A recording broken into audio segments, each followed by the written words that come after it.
Well, Lance Gutterson here.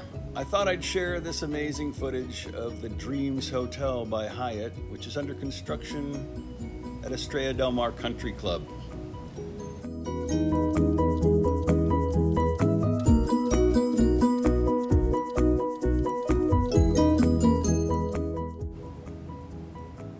From what I'm told, it'll be 374 rooms.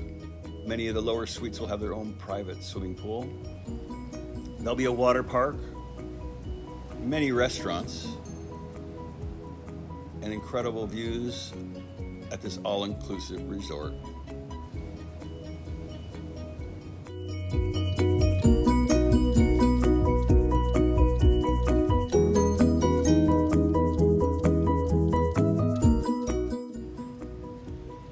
And it's my understanding that there'll be a conference facility for over 700 people, 5 or 6 new restaurants to choose from, and it'll take 400 to 500 employees to run this incredible facility.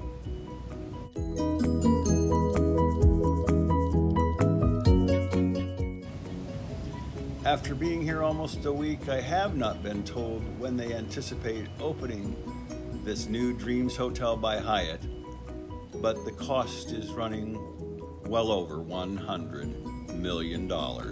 I hope you've enjoyed this video drone footage to update you as to the progress